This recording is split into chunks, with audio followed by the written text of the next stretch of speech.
This is Things You Might Not Have Heard.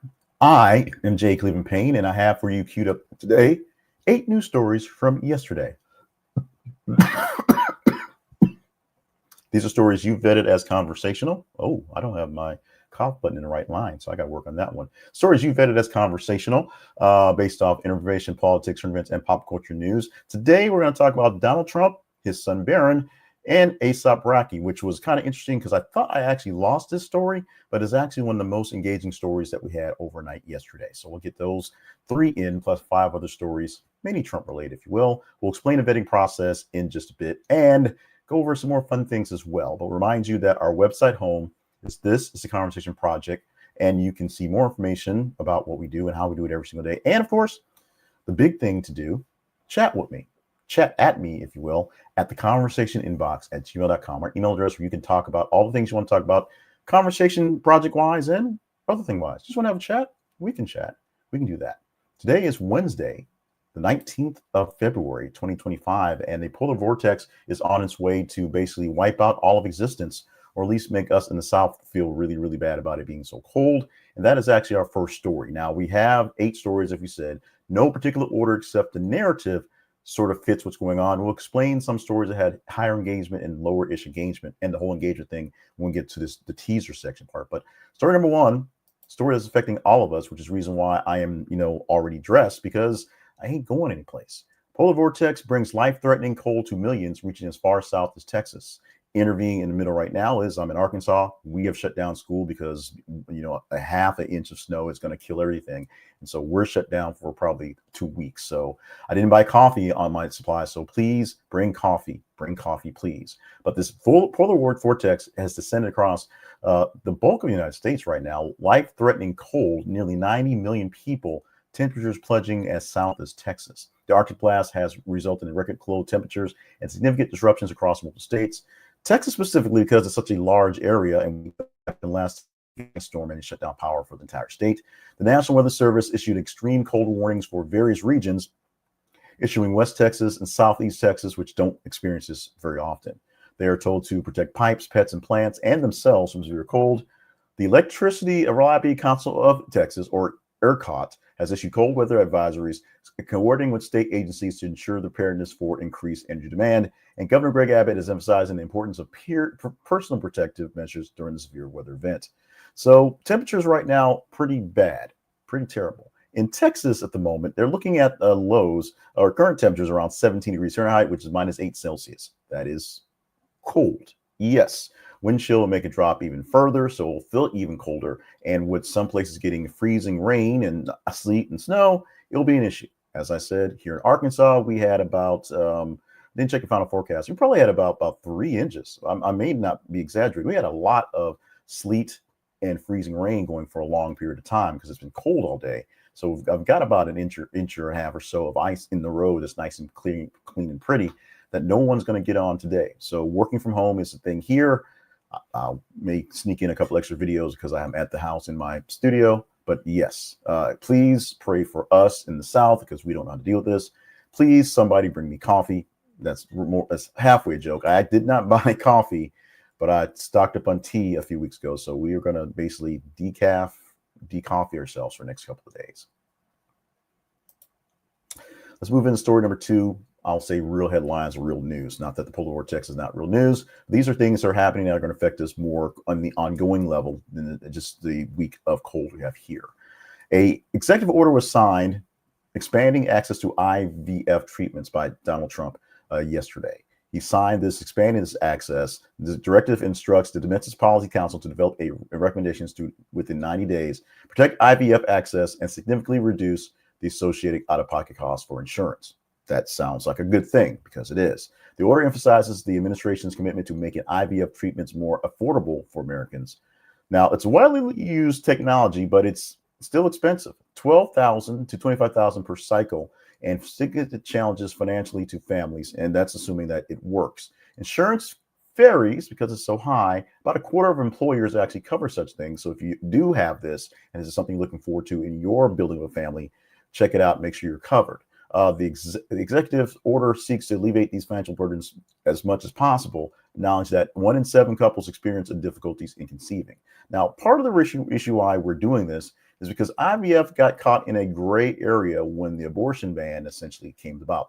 With the elimination of Roe versus Wade by the Supreme Court, essentially any viable fetus, anything that's been impregnated, anything that's ready to go, is a child, is a person, and has issues with that.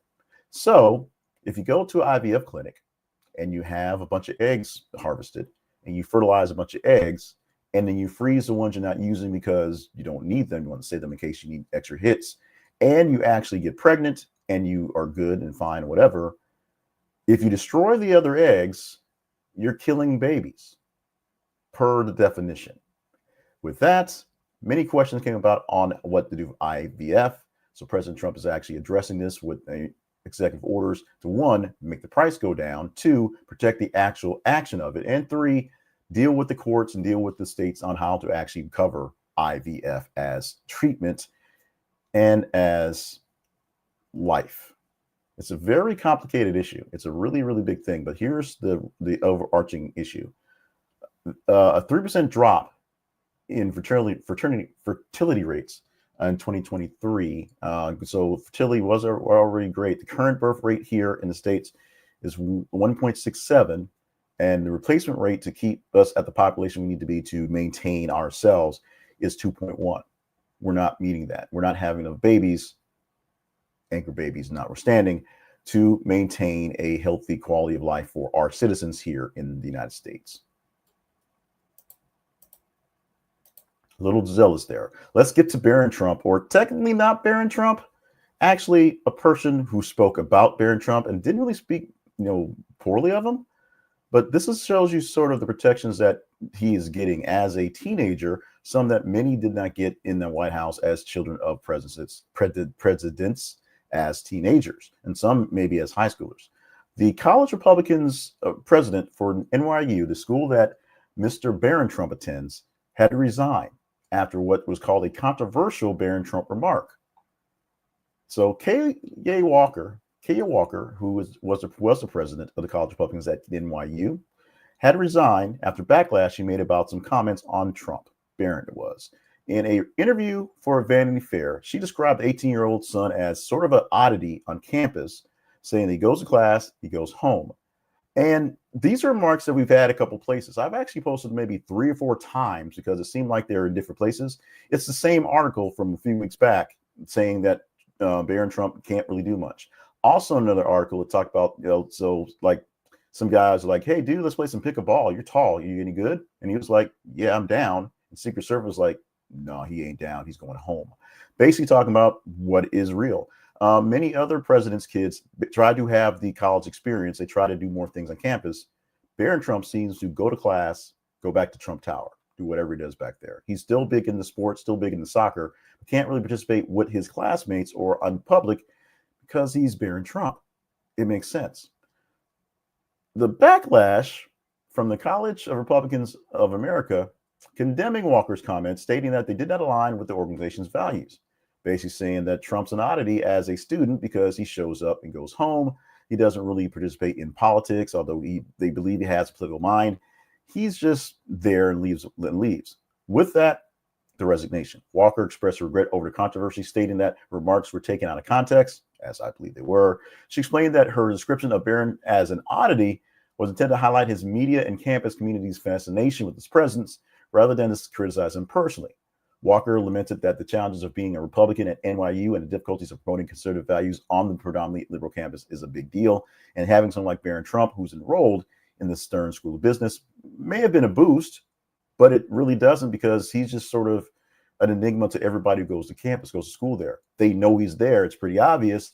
But other than him, taking up some parking spots because of Secret Service and, a lot of security walking back and forth in the hallways, there's no real footprint for a guy like Barron Trump, who should leave a, no pun intended, pretty big footprint on his college life. What he's doing outside of the world, we don't really know. He's pretty sheltered by himself, I would say, and his mother and his dad, because, dad takes all the oxygen out of the air and his mother's doing her best to make sure her child is taken care of. But the oddity statement, I don't know who actually took out of context. We have a lot of people in this climate who takes a lot of things out of top context. It is what it is. Now let's get to Louis DeJoy. And joy and pain is running through my head from, Frankie Beverly Mays, because of the joy and the pain that has been the administration's run with Chief of the United States Postal Service, Louis DeJoy. He is stepping down after 5 years of controversy and cutting costs and raising costs, because stamps, I think, went up 3 times last year. But it didn't save the Postal Service. The Postmaster General has announced his intention to step down after nearly 5 years in the role. Appointed in 2020 by Donald Trump, DeJoy tenure was marked by significant challenges, including COVID-19 and a surge in mail-in ballots during elections. The efforts to address Postal Service financial struggles, a bigger thing, which has been an ongoing thing, didn't get helped out by COVID-19 or the surge in mail-in ballots.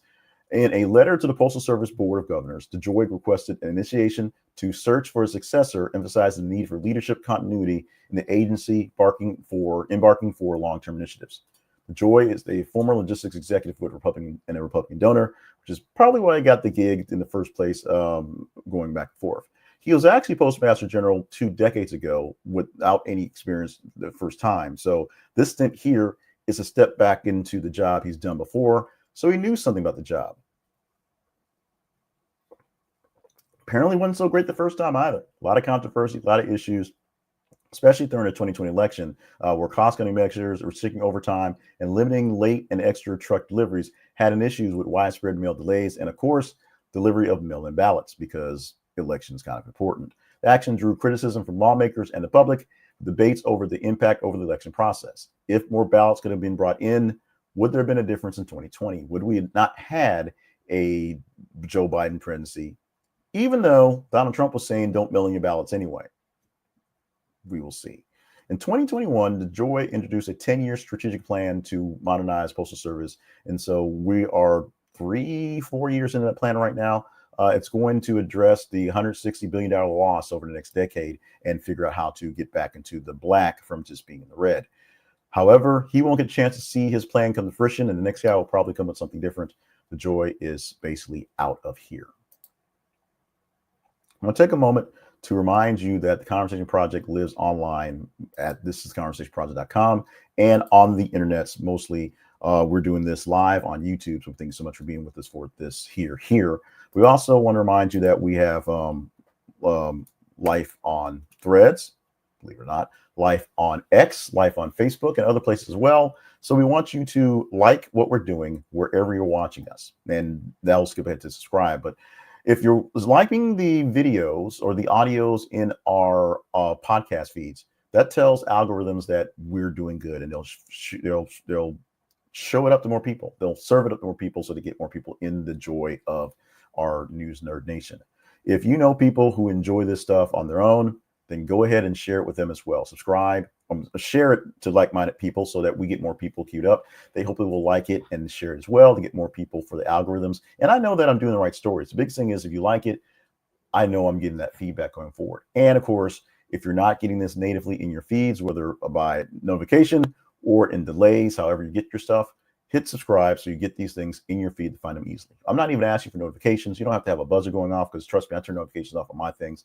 I go check my feeds on various things at various times and see what's new. We ask for that same for you here for subscribing with us here.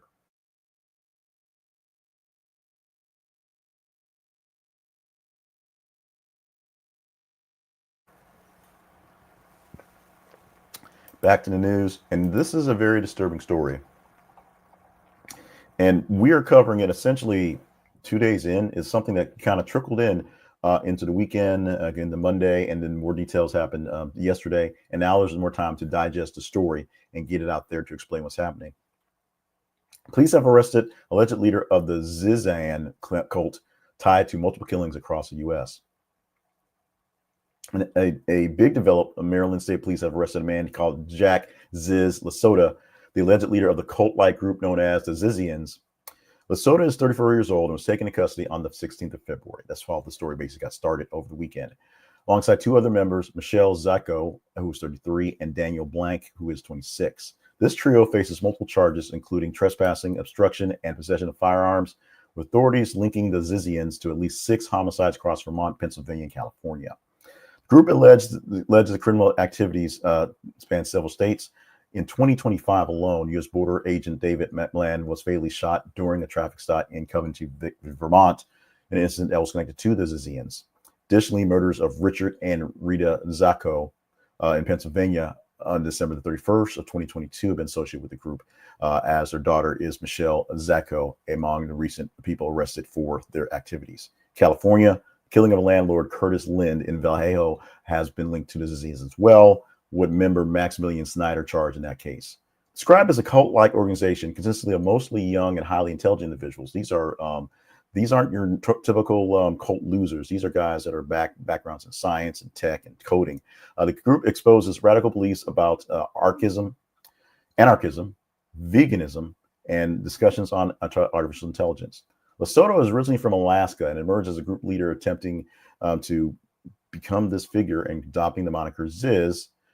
She has been a central figure in the group's activities and previously declared legally dead in 2022 after reportedly falling into the San Francisco Bay, only to resurface and have further violent incidents going forward. This is a story we're going to continue to follow. This is a very, very deep, gruesome story. We'll probably find more murders, more just bad things happening from this group. So this story, we're going to keep putting out there. As long as you keep making it conversational, it's not going away. Now, a little bit of inside baseball. Part of the charm, I believe, in the Conversation Project is not only do we give you news that's not exactly the mainstream news topical points, it's some of them, but it's also things that get mixed in that are interesting to talk about. And we let you tell us by picking those stories. We also tell you some of the background and reasons behind things we do often. We interject a lot, which makes this thing go longer than it should. I know, we're going longer than we should. So the ASAP Rocky trial, which may have been like the longest trial in the history of trials, is done. And what really got my goat is every single headline, and I should have rewritten it because it just bugged me. When it came out, every single headline was exactly the same. Jury reaches verdict in ASAP Rocky's gun assault trial. No one wanted to put in the title of the headline the tease of what happened. No one did. And so I went with that for a while. And then I woke up this morning, and because there was, 8-10 hours to digest it, they all now say what had happened. But it was really, really frustrating. And I wanted to rewrite the headline for it, and I just didn't see what happened. And then because it was so bland, I lost the headline in the linkings of stories. So I was trying to track how it went. And I thought I actually didn't post it, and luckily did not repost it, because this was the top story of the day. This one, along with Barron Trump being odd, but while not being odd, was another big one as well. This one had the most engagement score, the highest engagement score for the day of yesterday. And so the verdict is simple: acquittal. Yesterday, Los Angeles jury found rapper ASAP Rocky not guilty on 2 felony counts of assault with a semi-automatic firearm. This charges stem from a 2021 incident in Hollywood involving his former friend, Terrell ASAP Really Efron. The jury deliberated for approximately 3 hours before delivering the unanimous verdict. Case centered on the confrontation in November 2021, during which Efron alleged that ASAP Rocky, of course, real name Rakeem Myers, fired a gun at him, resulting in a minor hand injury. Myers denied the allegations, asserting that he acted in self-defense and that the firearm in question was a prop used in a music video incapable of firing ammunition. The defense attorney, Joe Caponini, argued that Efron fabricated the story as part of extortion attempt against Myers. The prosecution contended that Myers intentionally fired at Efron during the altercation. The absence of alleged weapon, which was never recovered, played a significant role in the trial's outcome. Following the acquittal, Myers expressed his gratitude to the jury, stating, "Thank y'all for saving my life." He embraced his family and partner Rihanna, who had been present throughout the trial. The courtroom erupted in cheers as the verdict was read, marking significant relief for the artists and supporters. Now I got this wrong. I got this confused with the trial in Atlanta, which is literally the longest trial ever. So apologies for that one. But this trial is now over. Another thing about the news folks being clickbait worthy and not saying what happened. You had to click on the link to find out what happened. ASAP Rocky acquitted of gun charges in Los Angeles. Southwest Airlines has announced layoffs amid financial struggles and internal turmoil. There's a lot going on in the airline business right now, but Southwest Airlines is dealing with the traditional lot going on, money problems for the airlines. And they have announced plans to reduce its corporate workforce by about 1,700 workers, 1,750 to be exact. That's 15% of its workforce on the corporate level, not pilots, corporate level. The decision marks the first mass layoffs of the company in 53 years, the full history of the airline. This layoff set will begin in April and conclude by the end of the second quarter, impacting senior leadership roles, including elimination of 11 positions above the vice president level. This is big time money, big time positions, big time work that's being killed in this effort. They anticipate to reduce the costs by $200 million in 2025 and $300 million in 2026.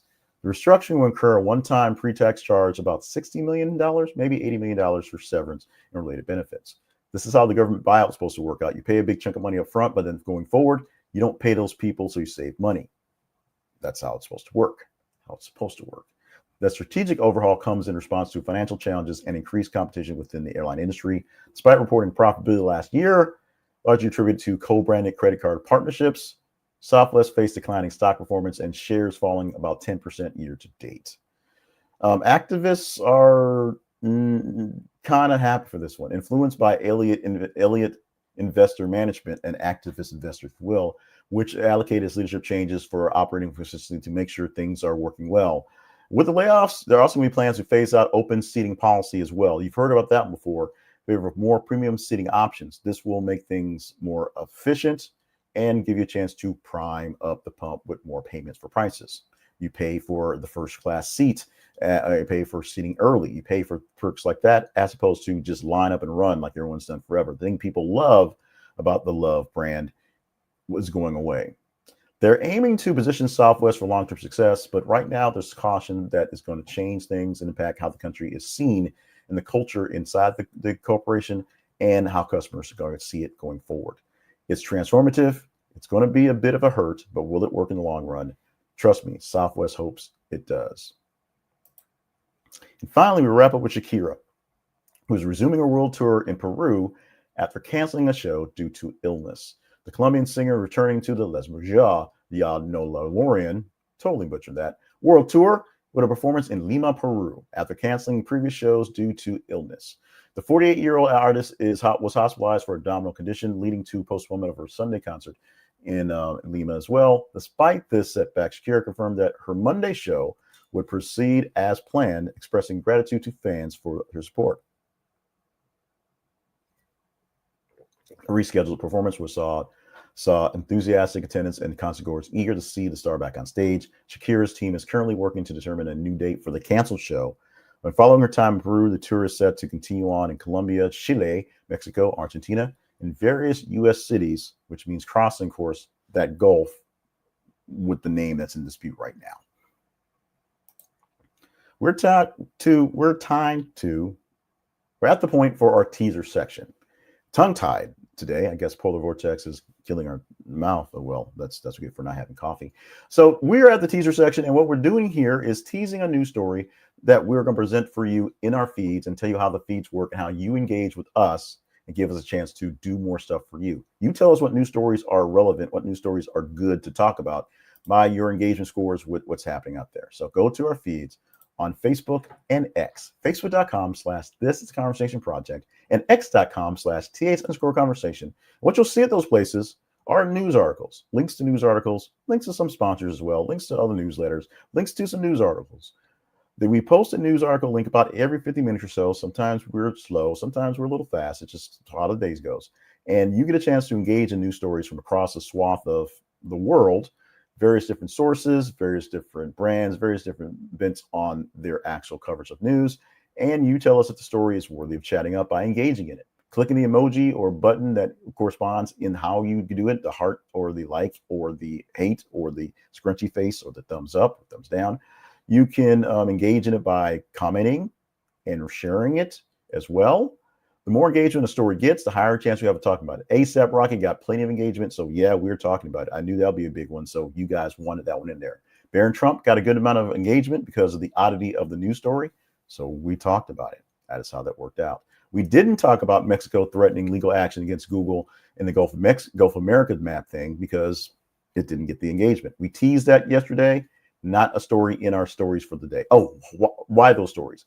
Monday through Friday, we present you things you might have heard. On Monday, we give you 10 stories from the weekend. We got 90 stories to choose from. We pulled the top 30, pulled up 10. The rest of the week, Tuesday through Friday, we get 30 stories in a day. We pull the top half of those stories. We give you 8. That's why we had 8 stories that had last time there. And I was really worried because I know I'm broken record in, but the ASAP Rocky thing, I really thought I lost that in the actual workings. I'm so glad it was in there, and because I knew it would get some responses, big responses from y'all out there loving some ASAP Rocky, or maybe loving some Rihanna. It may be more Rihanna support than ASAP, but we love y'all regardless. Oh, the actual story that we're bringing up. So Donald Trump wants to rebuild the Gaza Strip as the Palestinian Riviera, whatever you call it, whatnot, the Egyptian Riviera. Israel just wants the Palestinians gone. So Trump wants to move them out, pave paradise, and put up a parking lot, a boutique, swinging hotspot, and maybe some golf courses. Egypt's like, you know what? We can do this too. They have their own plans on rebuilding Gaza, which is countering Trump's call to depopulate the territory. Egypt doesn't want to move people out. They want to clean it up and rebuild it as well. They just don't want to take in all the Palestinians that live there into their country. So they're going to make Gaza better and make that upgrade instead of swimming pools and movie stars, I guess. Do you want to chat that one up? Egypt throwing its hat in the ring to fix up the Gaza Strip as soon as they figure out that whole war thing.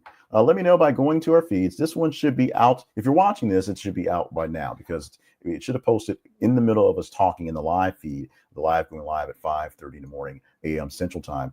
And definitely if you're watching the replay, it's out there for you to get a hold of. So check it out as you want to and engage in this by liking it, by commenting on it, by sharing with folks. And there's other stories out there. Let me know. If a better story is out there that we didn't do, just simply email me and we'll try to do better next time. Our spotlight sponsor for the day is the Blinkist app. And the Blinkist app is the best way to catch up on lots and lots of books and ideas. Over 6,500 different best-selling books and more being added every single day that you can read or listen to in audio form. 15 minutes.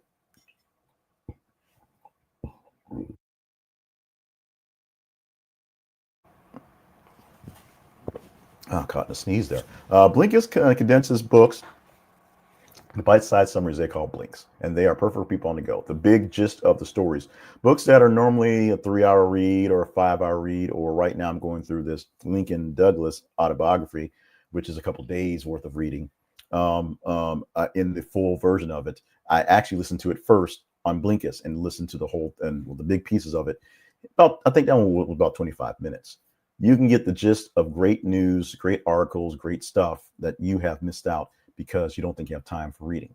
You have time because Blinkist helps you make the time. And it also offers up a 60% discount on a premium prescription right now for this. You can also share the love and share what are called Blinkist Spaces, where you can share the actual blinks, the short versions of the stories with other people so you can have your own book club. And coming soon, it came to my attention that the Blinkist book club was a bad labeling of it. So we're going to come back on some channel, probably not here, with a book club, but a book club that has books that are out there to show, while I'm not, scanning the internet for new stuff, I'm reading stuff in full detail and doing a lot of Blinkist work to find my next books. One of the books I'm reading is about a therapist who had to get a therapist because she was going through some rough times that I found on Blinkist. The book about Douglas and Lincoln, their autobiographies, it's a group autobiography about the two presidents of the two nations in sync as time goes on during the Civil War. Heard that on Blinkist. So your great way to bigger books is Blinkist, and your way to catch up on books you can't read in time is Blinkist. This may not be the best ad out there, but check this out. Check this out. The time is here. The message is now. The speaker is not perfect, but the actual ad is. So check out our link for our affiliate for Blinkist. This is theconversationproject.com/Blinkist. This is theconversationproject.com/Blinkist. We get a small cut for an affiliate lead, and you're already getting 6% off their premium subscription. So check it out today. Now, as I said earlier, the Polar Vortex is here, and so I've got to get some early work done here to prepare for being at work all day in my office chair. It's a bit more comfortable. I got more screens, so I can watch other things go while I'm doing stuff. But I got work to do going forward. But For those of you who also have work to do and looking for digests and updates on how things work and ways to know what stories are worthy of chatting up, and most importantly, want people to get your opinion as opposed to watching Wolf Blitzer tell you what he wants to tell you all day long, the Conversation Project is here for you. We post news links from various sources all day long, and you engage them and tell us what to talk about. Now, our website home, thisisconversationproject.com, gives you all the details, all the backstory, all the places you can find us, all the places you can engage with us going forward. Check it out there. Also, check out our sponsors list there for more expanded sponsors to help us grow financially. Check us out at our partnership page, helping us grow financially as well, and you can help us directly fund what's going on. If you're on YouTube, click the membership links and join so you can join us there as well, get perks there as well. And the most important thing you do is email me with your comments, your concerns, and just chit chat. The conversation inbox at gmail.com. Follow us in the feeds to engage in stories in the conversation inbox at gmail.com. That's it. It's simple. It's easy. Do what you can for us to grow the news nation stuff, and we'll do what we can to get you good stories, good conversation, and lots of great things, perks coming up. That's it. Wednesday, 19th of February, 2025. This one's not Snowpocalypse. This is Polar Vortex. I think the second one, maybe the third one of the season. This is the second one that's caught us to any advance here in the South. I mean, Arkansas, like I said, Arkansas shut down for a few days. So if you're looking for me, I'm at home. Please bring coffee. Instant is fine because I didn't buy coffee on the way into getting supplies. Do have plenty of tea. So it's tea in the mug today. Stay hydrated, stay limber, stay on task for all the grand things you have to do. Polar vortexes are marathons as well, but life is, so we want you to get through this thing as best as possible. Love you, mean it. Assuming there's no electricity issues, and we're definitely not trying to wish that on anybody, we'll have another one of these things for you tomorrow for Thursday for things you might not have heard.